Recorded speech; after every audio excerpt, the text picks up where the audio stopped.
Hello everyone and welcome to study Medha academy. हमारे YouTube channel पे आप लोगों का स्वागत है।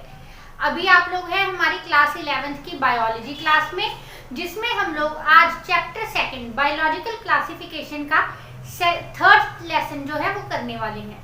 इससे पहले की जो वीडियो थी उसमें हम लोगों ने किया था आर्टिफिशियल सिस्टम ऑफ क्लासिफिकेशन, और आज उसी सीरीज को, सिस्टम ऑफ क्लासिफिकेशन की सीरीज को आगे बढ़ाते हुए हम लोग पढ़ने वाले हैं natural system of classification. Natural system of classification is more advanced than the artificial system of classification and it is much better to employ. हम लोगों ने जो आर्टिफिशियल सिस्टम ऑफ क्लासिफिकेशन पढ़ा था तो उसमें जाना था कि वो सिर्फ 1 या 2 मॉर्फोलॉजिकल कैरेक्टर्स के बेसिस पे ऑर्गेनिज्म की क्लासिफिकेशन हो जाती थी, जिनका ना तो आपस में कोई नेचुरल रिलेशनशिप था और ना ही कोई एवोल्यूशनरी रिलेशनशिप था। लेकिन जो नेचुरल सिस्टम ऑफ क्लासिफिकेशन है, it establish natural relationship of organism. ये जो क्लासिफिकेशन सिस्टम है ये ऑर्गेनिजम्स के नेचुरल रिलेशनशिप के बेसिस पे बना था और बहुत ज्यादा यूजफुल था। लेकिन नेचुरल सिस्टम ऑफ क्लासिफिकेशन को अगर आप लोगों ने एक ही वर्ड में डिफाइन करना हो, सिर्फ एक शब्द में, एक टर्म में, तो उसे बोला जाता है होमोलॉजी। ठीक है, होमोलॉजी। अब ये क्या है? It is relationship of comparable structures having been derived from common ancestor. अब ये जो नेचुरल सिस्टम ऑफ क्लासिफिकेशन था, इसका बेसिस क्या था? ये स्टडी करता था और ऑर्गेनिज्म के ऐसे स्ट्रक्चर्स को that are the result of evolution of a single ancestor, कि किसी एक सिंगल ऑर्गेनिज्म का एवोल्यूशन हुआ और उससे अलग अलग ऑर्गेनिज्म बने, और फिर उन ऑर्गेनिजम्स के जो सिमिलर स्ट्रक्चर थे या कंपैरिजन करने के लायक स्ट्रक्चर्स थे, कोई ऑर्गन था, तो उनकी कंपैरेटिव स्टडी करके जो सिस्टम ऑफ क्लासिफिकेशन बना उसे बोला जाता है नेचुरल सिस्टम ऑफ क्लासिफिकेशन। और अगर इस सिस्टम ऑफ क्लासिफिकेशन को एक वर्ड में डिफाइन करना हो तो वो है होमोलॉजी। तो अभी देखिए क्या होता है, हर एक बुक जो है हमेशा अच्छे से बच्चों को समझाती है। मैं ऐसा कभी नहीं कहती कि ये बुक अच्छी है, ये बुक अच्छी है, ये बुक अच्छी नहीं है। हर बुक अच्छी होती है। कोई बुक जो है डीप, बिल्कुल इन डेप्थ एक्सप्लेनेशन देती है, और कोई बुक जो है वो टर्मिनोलॉजी यूज करती है, टर्म लिख दी एंड इट्स डन। इसीलिए मेरी कोशिश होती है कि मैं दोनों तरह के बच्चों को, जो कोई भी बुक फॉलो करता हो, उसे साथ लेके चलूं। तो इसीलिए हम अपनी क्लासेस में कॉन्सेप्ट तो क्लियर करते ही करते हैं, उसके साथ जो टर्मिनोलॉजी होती है उसको भी हमेशा साथ लेके चलते हैं। अब देखिए ये होमोलॉजी जो है ये शो क्या करती है, क्या है होमोलॉजी या फिर नेचुरल सिस्टम ऑफ क्लासिफिकेशन। ध्यान से पढ़िए। Homology shows how each organ और स्ट्रक्चर हैज इवॉल्व्ड। ठीक है, होमोलॉजी से हमें ये पता चलता है कि कोई भी ऑर्गन या स्ट्रक्चर जो है has evolved in different group of organism for different function। Homology से हमें ये पता चलता है कि अलग अलग ग्रुप ऑफ ऑर्गेनिजम्स में जो डिफरेंट फंक्शंस परफॉर्म करने के लिए अलग अलग ऑर्गन्स बने हैं, उनका आपस में क्या रिलेशन है। अब जैसे कि हमारे ये हाथ है, 1 2 3 4 5, वी हैव 5 फिंगर्स। हम लोग कॉमनली इसको बोल लेते हैं, कोई भी आम आदमी जो है आम भाषा में बोलेगा 5 उंगलियां या 5 fingers, but when we study in biology we call this digits. We have 5 digits, hence we humans are pentadactyl. लेकिन अगर आप अलग अलग ऑर्गेनिजम्स को बहुत डीपली स्टडी करते हो तो आपको पता चलेगा कि बर्ड्स, व्हेल्स, हॉर्स, ये जो अलग अलग ऑर्गेनिज्म है ना, इनमें भी पेंटाडेक्टाइलिटी शो होती है। ठीक है, इनमें भी ये भी सारे के सारे पेंटाडेक्टाइल हैं। ये 5 डिजिट्स हैं इनके। ये है हमारा हैंड, इसके 5 डिजिट हैं। तो ये क्या है, हमारे 4 लिम्स। जो 4 लिम्स हैं इन सभी ऑर्गेनिज्म के, हॉर्स के, व्हेल के, बैट के, बर्ड के या हम ह्यूमंस के, सबके जो 4 लिम्स हैं पेंटाडेक्टाइल हैं। लेकिन सबके 4 लिम्स जो है मॉडिफाइड हैं in accordance to their function. लेकिन जब हम देखते हैं कि इन सबके 5 डिजिट हैं तो उससे हमें क्या पता चलता है कि ये जो सारे ऑर्गेनिज्म हैं ये आपस में रिलेटेड हैं, किसी एक कॉमन एंसेस्टर से इवॉल्व इवॉल्व हुए हैं। तो इस तरह से जो नेचुरल सिस्टम ऑफ क्लासिफिकेशन है वो ऑर्गेनिजम्स के एवोल्यूशनरी रिलेशनशिप्स को स्टडी करके कि उनको एक कैटेगरी में या दूसरी कैटेगरी में प्लेस करता था। तो इसीलिए हमने कहा है कि ये ऑर्गेनिजम्स के नेचुरल रिलेशनशिप जो है उनको एस्टेब्लिश करने में हेल्प करता है कि कौन सा ऑर्गेनिज्म रिलेटेड है, कौन सा ऑर्गेनिज्म रिलेटेड नहीं है।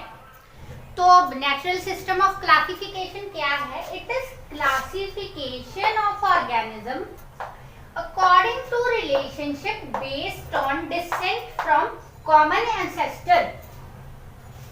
ऐसी क्लासिफिकेशन जो कि ऑर्गेनिज्म के एवोल्यूशन पे बेस्ड हो, ठीक है, ऑर्गेनिज्म के एवोल्यूशन पे बेस्ड हो, जिससे हमें पता चले कि सारे ऑर्गेनिज्म जो हैं किसी एक कॉमन एंसेस्टर से इवॉल्व हुए हैं। इस तरह के क्लासिफिकेशन सिस्टम को बोला जाता है नेचुरल सिस्टम ऑफ क्लासिफिकेशन, ठीक है। अब इसमें क्या होता है कि जो ऑर्गेनिज्म किसी एक, ठीक है, जितने भी कैटेगरी ऑफ ऑर्गेनिज्म हैं, ग्रुप ऑफ ऑर्गेनिज्म हैं, किसी एक तरह के ऑर्गेनिज्म से इवॉल्व हुए तो वो एक ग्रुप में, जो ऑर्गेनिज्म किसी दूसरी तरह के ऑर्गेनिज्म से इवॉल्व हुए वो दूसरे ग्रुप में। जैसे कि जो सबसे बड़ी क्लासिफिकेशन की जो सबसे बड़ी कैटेगरी होती है यूकैरियोट्स एंड प्रोकैरियोट्स। प्रोकैरियोट वो जिनका एक वेल डिफाइंड न्यूक्लियस नहीं होता और यूकैरियोट ऑर्गेनिजम्स वो जिनका एक वेल डिफाइंड न्यूक्लियस होता है। तो अब इन दो कैटेगरीज से हमें क्या पता चलता है कि जितने भी यूकैरियोट ऑर्गेनिज्म हैं वो सारे किसी एक ऑर्गेनिज्म से इवॉल्व हुए हैं और जितने भी प्रोकैरियोट ऑर्गेनिज्म हैं वो किसी एक ऑर्गेनिज्म से इवॉल्व हुए हैं। तो इस तरह से जो नेचुरल सिस्टम ऑफ क्लासिफिकेशन है ये सिर्फ और सिर्फ मॉर्फोलॉजिकल कैरेक्टर्स ही नहीं, cytology, biochemical composition, genetics, anatomy, morphology, physiology, ontogeny and evolution, इन सारे के सारे कैरेक्टर्स को स्टडी करके ऑर्गेनिजम्स को कैटेगराइज करता था। और जो सबसे पहला क्लासिफिकेशन सिस्टम था, नेचुरल क्लासिफिकेशन सिस्टम, वो हमें दिया था बेंथम एंड हुकर ने।